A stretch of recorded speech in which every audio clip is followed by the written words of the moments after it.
Hello, kindergarten. Welcome back to my home and welcome back to my library. Do you remember our story about Elmer, the patchwork elephant? He's one of my favorite story characters. Today we're going to read another Elmer story. In this story, we're going to meet Elmer's cousin Wilbur. So sit back and get comfortable. Today's story is called Elmer and Wilbur, written and illustrated by David McKee. Here's our title page. Elmer and Wilbur, written and illustrated by David McKee. Elmer, the patchwork elephant, was waiting for his cousin Wilbur, who was coming to visit. "He's late," said Elmer. "Maybe he's lost. Let's go look for him."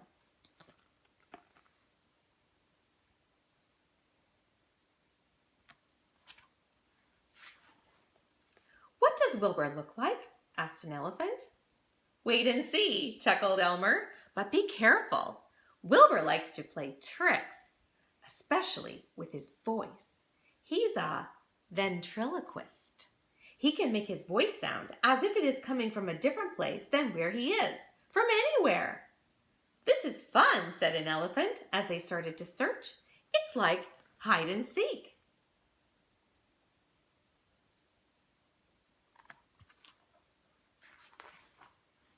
Suddenly they heard, "Yo-ho, Elmer, I'm over here."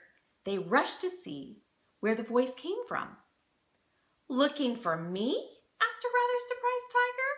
"Sorry," said Elmer. "We thought you were my cousin." "Very funny, Elmer," said the tiger. "Maybe that's your cousin I hear shouting."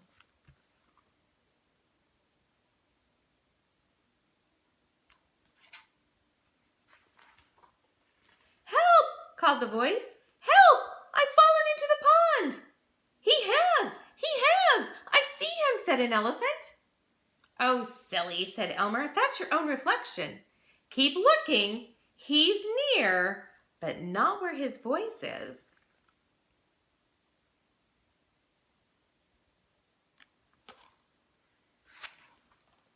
They kept looking, but the voice kept coming from different places. "Here I am," it called, or "Boo!" to make them jump. It even came from down a rabbit hole. The rabbits popped out like popcorn. "That's not funny," they said. "Not funny at all. That's very silly."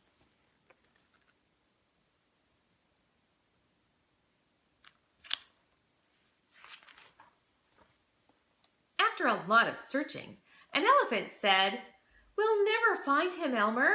Let's give up." "Wilbur," called Elmer, "we give up. You can come out now." "I can't. I'm stuck up a tree," Wilbur's voice said from above them. The elephants giggled.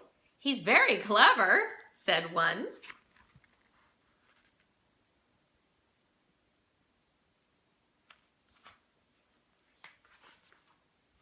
"If you don't come," said Elmer, "we'll go home without you."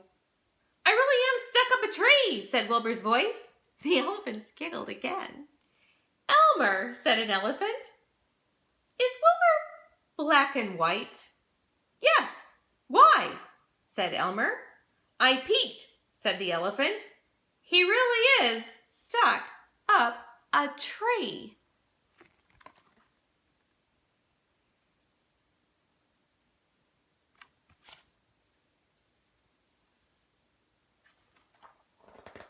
They all looked.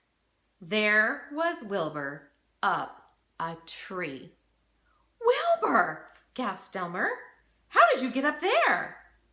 "Never mind how I got up. How do I get down?" said Wilbur.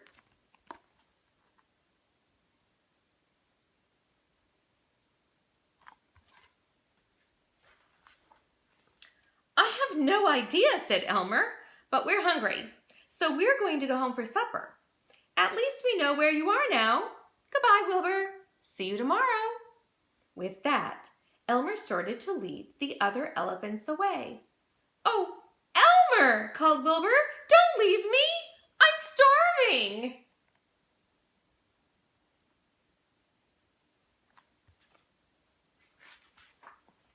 Ha ha, I was just teasing, laughed Elmer, turning back to Wilbur. If you walk along the branch, it will bend down with your weight, and we can help you down. Wilbur walked slowly along the branch. The branch began to bend down. When the elephants could reach it, they pulled it the rest of the way and helped Wilbur off.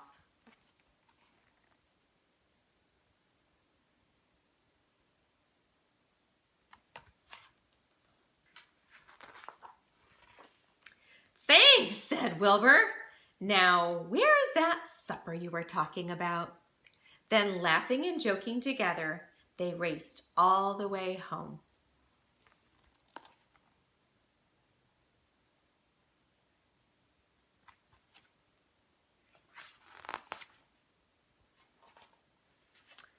That night, as they lay down to sleep, Elmer said, "Good night, Wilbur. Good night, Moon." A voice that seemed to come from the moon said, "Good night, elephants. Sweet dreams." Elmer smiled and whispered, "Wilbur, how did you get up that tree?" But Wilbur was already asleep.